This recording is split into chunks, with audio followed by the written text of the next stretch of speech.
Today on the Transformation Project, we are so excited to be speaking to Larissa Halls. Larissa is a certified kinesiologist, life coach, yoga and meditation teacher, and has been in the industry for over 15 years. She helps people create wellness within the whole self, find meaning and live with purpose so that they can feel better and live more. Larissa loves helping people free themselves from daily autopilot and overwhelm, and to balance physical, mental, and emotional stress, and also understand their mind so they can take the courageous steps towards the right kind of change to live a meaningful life that's soul-quenchingly right for them. And so without further ado, let's get into today's episode. Hello, and welcome to the Transformation Project, a podcast and community for women who are looking to transform into the best version of themselves, no matter where they're at. A place where you can listen, learn, and laugh along with us as we dive deep into different topics to help you live a happier, healthier, and more fulfilled life. Remember, we are all learning here together, and therefore the content and opinions of the hosts and our guests should not be taken as medical advice. Please consult your healthcare professional for any medical questions. Hey everybody, this is Karen. We are jumping in for our next version of the Transformation Project, and today we have a super special guest. She has been a long-term friend of mine. We met several years ago at a Tony Robbins event where we were crewing, and there are so many dynamic, amazing people, and I'm so blessed to have them in my life, but particularly blessed that the beautiful Larissa Halls has stayed connected to me all this time, and I get to sit on the sidelines and watch her create the most beautiful, real, awesome human content and how she supports and loves and shines on people. So we reached out to her and asked her if she would jump on the podcast and just come and have a chat with us about transformation. So massive welcome to you, Larissa. You're welcome.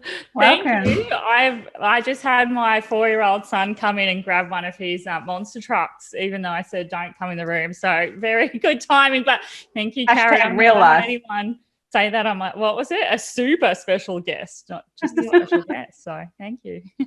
You are. You're such a beautiful woman. And I love just seeing the way that you interact with the world. And you are a new mama to baby number 2. Jess is about to have her baby number 2. So, you know, there are so many connections between the three of us and you and your world.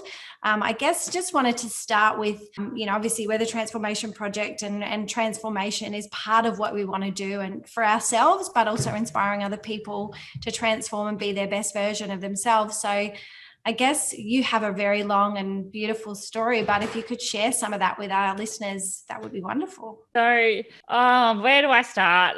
I'll try and keep it short. So just butt in any time you need to. But I was a hairdresser. I was good at it. So I love being creative, and I left school because I hated school and I wanted to, be a hairdresser. I love people.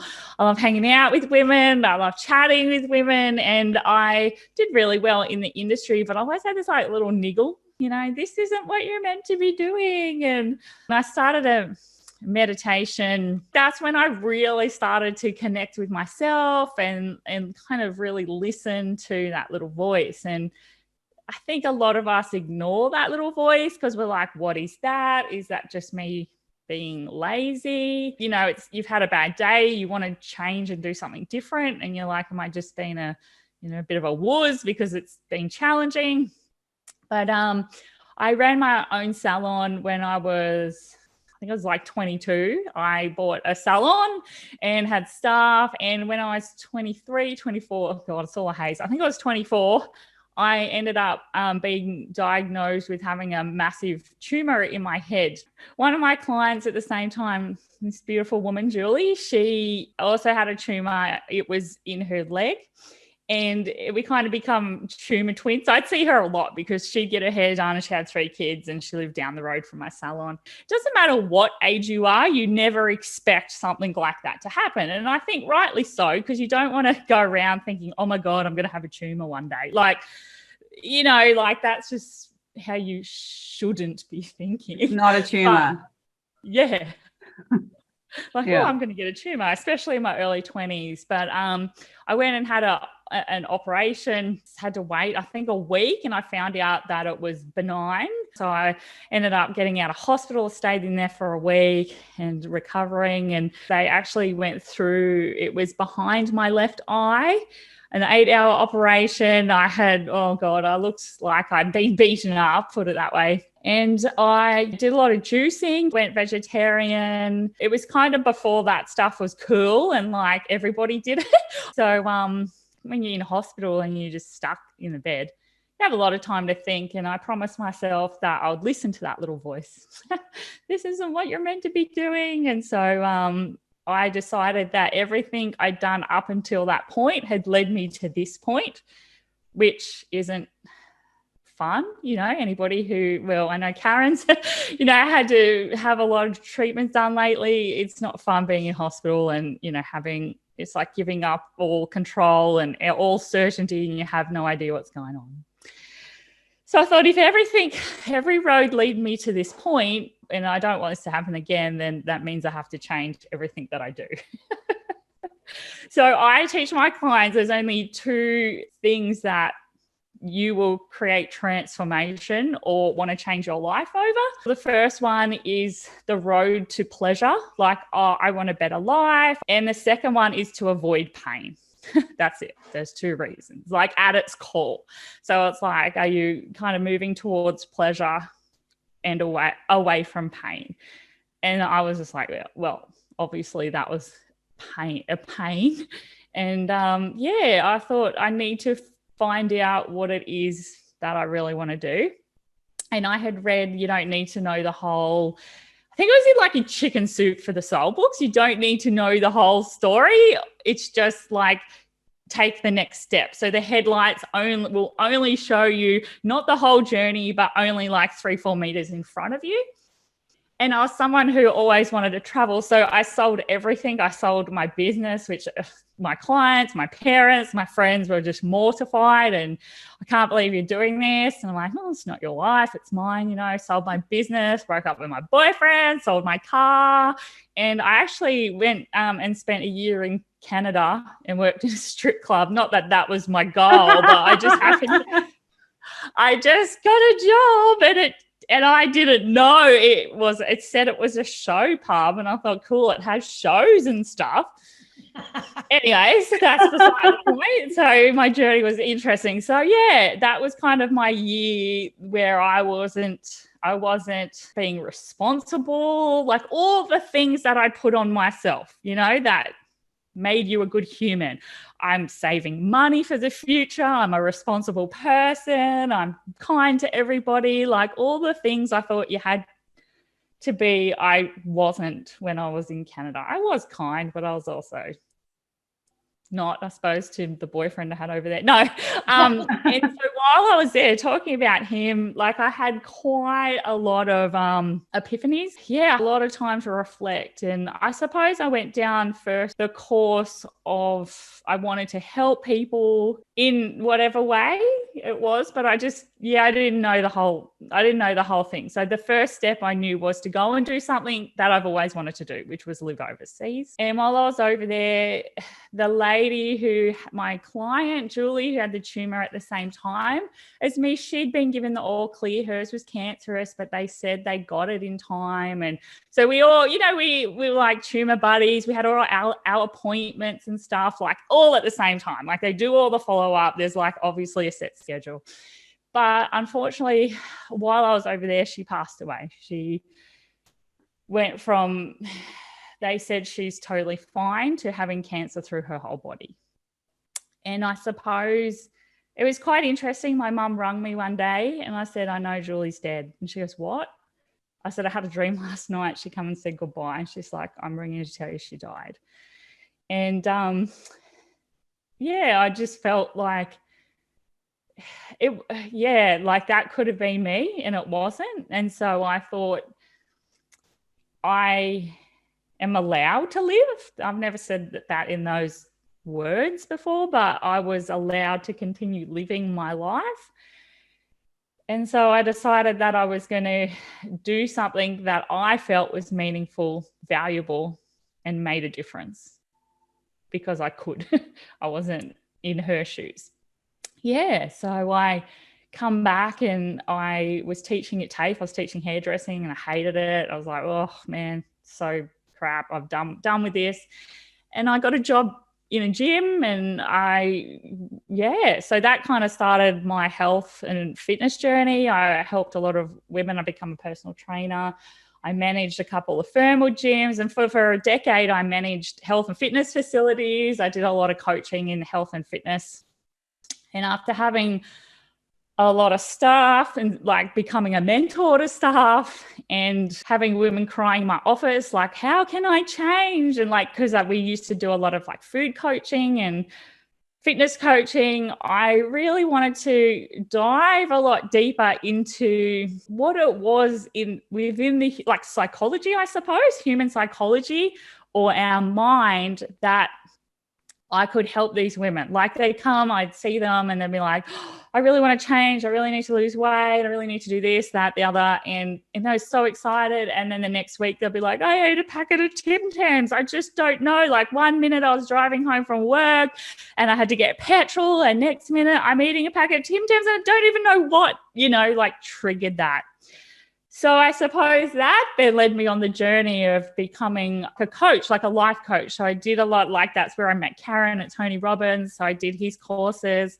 I had this really horrible narcissistic boyfriend that wanted to be a life coach. I didn't even know this existed before him, but that I suppose that was his purpose in my life. One, to understand what being like hanging out with someone who's a narcissist is, which is super interesting in itself. But also, like to go, oh, what's this life coach thing? Like, what's that all about? And so I did Tony Robbins. I studied with an Australian company, which is like a life coaching company. And then I did a lot of work with our human behavioral specialist, Dr. John DiMartini, it was originally to help just my current situation and my current client transform themselves. And then it all just, as I was going along, I worked on my own healing and healing, I suppose, on different levels, like physical, mental, emotional, spiritual. And it just kind of grew from there. I became a yoga and meditation teacher. And then I studied kinesiology, which is like I'm really interested in that mind-body connection. And I actually studied kinesiology because I've had 5 miscarriages, but I think that was my third at the time. And it was November. It was my birthday. The night before I was in hospital. Apparently I had an ectopic pregnancy. And I said, I just want to go home. I'm not in pain. And on my birthday, the next day, I'm like, oh, it's nearly the new year. I don't want to go into the new year with a goal that I can't control the outcome, which was falling pregnant.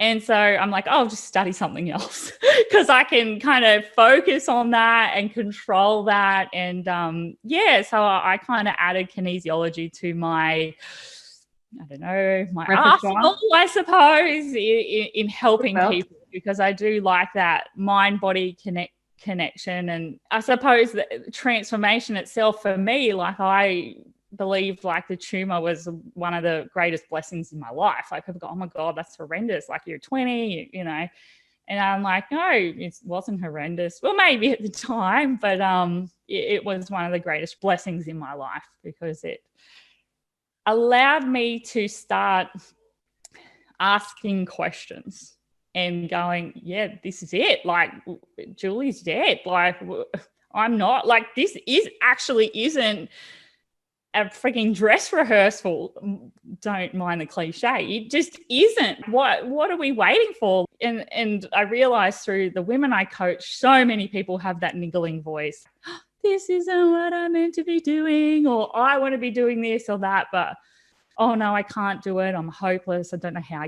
I'm interested in what you said at the end, just at the end there too, because I think it's interesting how, and I think it's because I have so many of these clients too, and myself, where it's not until there is a massive crisis, until people are actually brave enough to address whatever it is that's causing them an issue in their life. And that doesn't matter if it's their weight or their finances or their emotional health or whatever. And I guess even in our family, for example, it wasn't until myself and my daughter and my other daughter's health simultaneously tanked really hard that we were like, enough is enough. We've got to do something, and we have to do something right So now. our health is like a feedback mechanism to allow us to wake up. It's to wake up, like most of us are in autopilot. We're just doing the things. And when you have a health crisis, it is, I suppose, the wake up call, but it's a feedback to say something's out of alignment, whatever level of the self it is, some frequency is not where it needs to be. And I suppose when it's a health thing, like so physical, mental, emotional pain allows us to stop focusing on the outside world and start focusing on the inner world. And then we start to hear, feel, notice a lot more because you have to. You're just stuck, like focusing on yourself. It makes you do it. Like anyone who's in pain isn't necessarily out there when they're in pain, I should say, like in that moment of pain, they're not out there trying to help other people because they can't, because they have to, it's making you look within. And that's the thing about health and pain. It's all just feedback to get you out of autopilot. Exactly. Daily grind, yeah. And that's where the Tim Tams come in, right? Yes, I just remember that lady's name. It was Helen. Yeah, she's like the Tim Tams. I was just eating Tim Tams. I don't know how it all happened. And I'm like, yeah, you know how it happened. But at the time when it happened, I didn't have the right questions to ask her. That's why I'm like, I don't know. Just say no. But then that opened, as we all know, weight loss and how we eat and everything. It's never about the Tim Tams. We know about the Tim Tams. It's never about the Tim Tams. It's never about the Tim Tams themselves. That's right. Yeah, for sure. And it's interesting how people will, once the pain has been relieved, the immediate pain, how they just want to slip back. I mean, I've had clients who have lost, 30 kilos, feeling amazing. And then it's almost like you go, well, I'm fine now. Now I'm okay. And next thing I'll see them, I'll drive past and I'll go, oh my God, that's so-and-so in the drive-through of the takeaway place, where she's not supposed to be eating gluten and she's not supposed to be eating, that kind of food. And then they just gradually, because that immediate pain has been relieved. So how would you advise people to, once they have made some of those changes, to maintain them? It's so hard to answer these questions because it's also very individual, the answer, depending on that person's like patterns and stories and mindset and everything. But I'll just kind of give it a general answer. What happens for some people, the threat is gone. If we're talking specifically about pain, the pain has gone away. So then it's just like, if that was the driver, then the driver's gone. So it needs to be, the driver needs to be deeper. So for me, it's kind of like, this has been like a long-term journey. My business name is Everyday Inspiration, and inspiration is kind of like operating from a higher frequency and connecting to my calling. Your calling never goes away, because I know if you're not aligned with your purpose or your calling, then you will eventually get ill again. That's like the feedback system, like get back in line with who you need to be, make the changes that you need to be. And I know that, or every now and then I fall into habit, because we're working on so many different levels. We're working on the soul level. We're working on just the human brain and how that works. And the thing, I've just had a little insight about even like your client, that person, you might have seen at the drive-through, like, so they might have been using food as a distraction. Food can be, as we all know, it can be used for so many things. Distraction, it can be used to release feel-good hormones, neurotransmitters in the brain, all of that connection, like we get all that kind of stuff. So at that moment that she's making progress, the pain is the driver, but maybe that pain's gone and the old pain has come back and she started using using food in the same way that she used to. Everybody's so specific. It is actually, to me, I hate these people that get on and go, there's this blanket rule for everyone. There's no blanket rule. We all don't use food in the same way. Some people use exercise to feel good. Some people use it to punish themselves, So while she's working with you, paying you, putting, skin in the game, it's like, oh, well, I better do it because and I'm being reminded to do it by my coach or whatever. It's in the forefront of your mind. But when we get stressed, we go into our operating system, like our thinking executive mind goes offline, and we just get into habitual behavior. So she could have just been stressed and just gone into her old habitual behavior. The biggest thing that I found with clients and myself that will break long-term habit is huge emotional impact. So getting a tumor in your head and perhaps facing death, there's a huge emotional impact behind that. So if you don't have that, you have to create your own huge emotional impact, which is your why. Why are you doing this? And it has to go so much deeper than surface level. And that's why, like you guys just said before, it's not until people hit burnout or get sick or that they want to change, because emotional impact makes us act. And it stops us in our tracks and makes us go within. So relatable, and so relatable to, I know for the most part, we've been talking about health, but for me, finance is that thing. I never get ahead with my finances. Yeah, I have a horrible relationship with money and something I've been working on for a long time, but that's exactly it. Is the pain goes away. Oh, I'm making enough money right now. Yes. So I don't need to do these other things, or I don't need to save as much, or I don't need to keep, putting money away. I always go, so what are you doing instead? Because then what you will always default to is what's most important to you. I said it to my sister yesterday. She's was in a really kind of high-paying job. Finance has been her driver, but that's not the driver. It's growing up poor, right? So sure, I don't want to be poor, because she has more pain associated with being poor than pleasure, and more pleasure associated to money. Now she's lost her health. She knows that drives change. But that's the thing, because it's not your highest priority, then your default is go and spend time and energy. This is exactly what I said to my sister. There's always a trade-off. Yeah. So when you're focused on making money, you're not focused on something else. And when you perceive you have enough, there's no void, because we only make change when there's a perceived void. There has to be a hole, a pit. We lose our health. We don't have enough money. I don't have any friends. I'll have to go make friends. For change to take place, we have to have a perception as a void. And that, I suppose, every time you perceive that void is being filled, Jess, you stop focusing on it. Is that right? Yeah, totally. Yeah. It just becomes like I will save, or I will work on, my business and stuff like that. But I have a job and it pays my bills, right? Correct. Something comes up and you're like, oh my God, now I'm back in a situation that I swore I was never going to be in again. Yes. But you are, because the pain went away. That void went away. Yeah. The void went away, so we don't have to feel that which isn't there. Yeah. But then you stop. It's like, it's like if you stop brushing your teeth, you'll get cavities, and then you'll go and get a cavity filled, and the dentist's like, you got to clean your teeth, and you'll start cleaning your teeth again. Like it's that, for some people, it is actually quite that simple. Yeah. Whereas something that you don't have to make yourself do, there is something that's important to you, which is, I don't know, I don't know you, Jess. So what is important to you that you are constantly doing that other people admire you for, that you don't have to think about?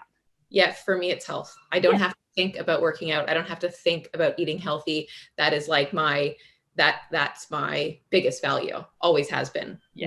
Never had to think about it. Cool. Yeah. Jess can very easily get up first thing in the morning, like when it's still dark, and go and do her workout.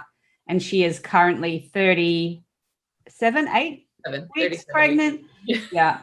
And I would be like, hell no, that's not a thing that's going to happen for me. But that for Jess, that's easy. So it's just about creating that intrinsic reason, that why, linking your wanting to earn money to your health. Whatever you perceive is most important to you. I suppose with my sister, I would say you have to link your health to how is that going to help you earn money. Obviously, there's a million different ways. You can think better. You're more switched on. You can make like better decisions, but it's like we all have something that's important to us.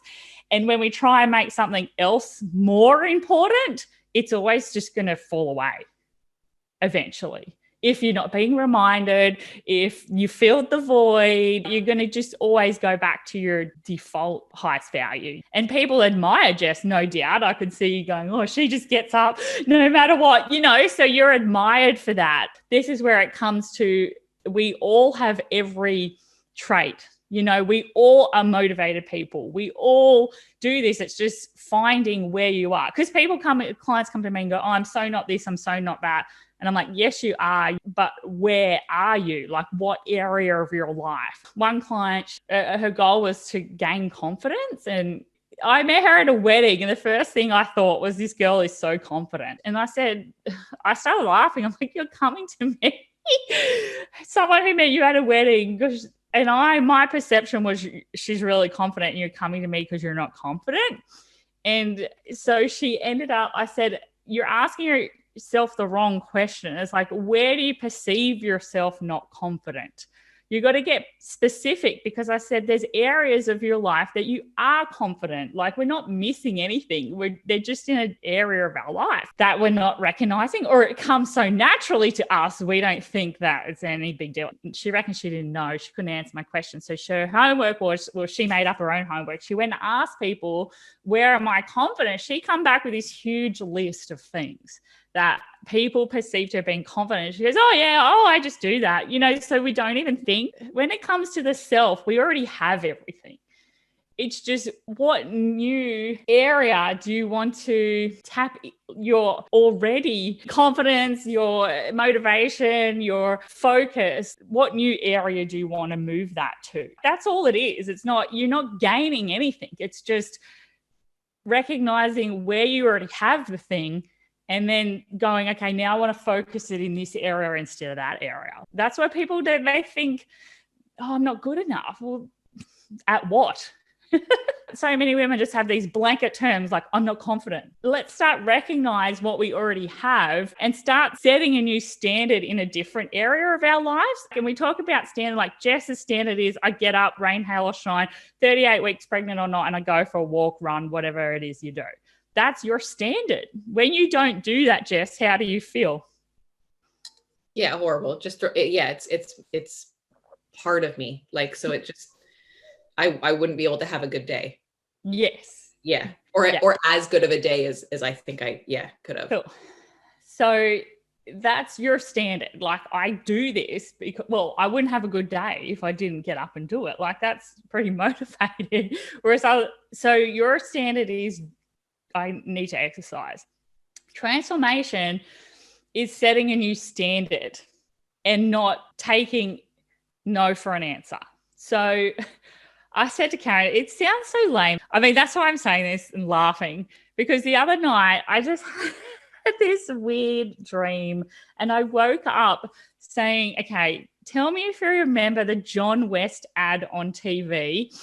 And the motto was, so John West is like tuna and salmon and stuff, like fisheries, right? This is how lame my brain works. But anyways, I woke up and I was like, it's the fish John West reject is what makes John West the best. And I woke up, okay, I have not heard that for many, okay, seriously, when's the last time you heard that ad? Like, no idea. Years ago? Yeah. It's the fish John West reject is what makes John West the best. And I'm like, why am I thinking this? Like, why has this been injected into my brain? So ask the right question, you'll always get the answer. So straight away, the answer started, it was like, it's what you reject is what makes you, it sets your standard. So what you choose, what behavior you choose to not accept. So let's relate it to relationships. So like, I had this narcissist boyfriend at one stage, and I'm just like, I'm not accepting this. Like, this is not who I want to be with. And I broke up with him. I had a gambler at one stage. This is not who, you know what I mean? So I am like, if you want to, it's like a behaviors that I'm rejecting, which allowed me to find the person who, I'm with now. And I always say, I love this saying, you only get what you're willing to accept.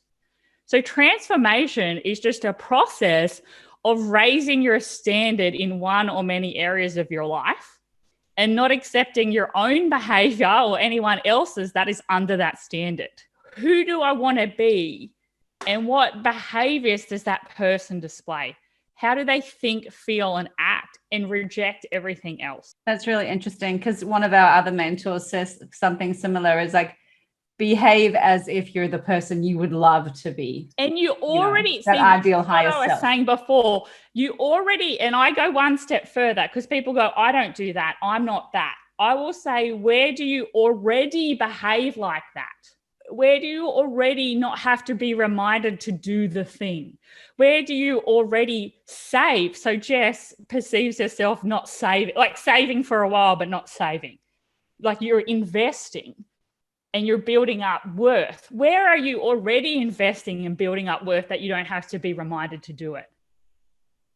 Obviously, it's your health. It's the money I spend on food. That's right. But if it wasn't you, I would already say to someone, where are you doing that? You know how it's like become the person you wish to be. No, you already are that person. It's just shifting those traits you have in other areas to the new area that you want to focus on. Does that make sense? Makes sense, and it makes it seem so much easier. Yes, I always just say it's not rocket science, but creating change is being reminded to do the thing that you need to be reminded to do because it's not that important to you, or emotional impact will create a huge amount of change. Our brain at the end of the day is only ever judging two things. Is this going to keep me alive, or is this a threat? And our perception is that's all it's ever doing. And a threat could be somebody calling you a name and you thinking you're worthless. We're simple, but it's not black and white what a threat is and what comfort is. I could say, just go and relax on Sunday. And they would go, oh my God, I could never do that. Why? Well, because that would mean I'm being lazy. Well, so what? So what if you're lazy? Oh, well, whenever we weren't doing anything as kids, my dad would come in and say, what are you kids doing? You bloody just lazy. Get out there and do something. You're hopeless. And you know what I mean? So that's where it gets hard. It's untangling past, present, and perhaps future perceived threats and stresses as to what drives our behavior. It's easy. It's simple. It's like, do you perceive this as a threat, or do you perceive it as something that's supporting you? And if you perceive it as a threat, then you'll do everything and that's what we call it, self-sabotage. It's not self-sabotage. At some level of the self, you're actually trying to save yourself. Thank you so much for joining us for part 1 of our interview about transformation with Larissa Halls. There was so much gold in this interview that we have had to continue it in another episode, part 2. So please head over to that and continue enjoying your time with us. As usual, please make sure to head over, like, subscribe, and give us an honest rating and review. We love to hear your feedback. Thank you for joining us today on the Transformation Project.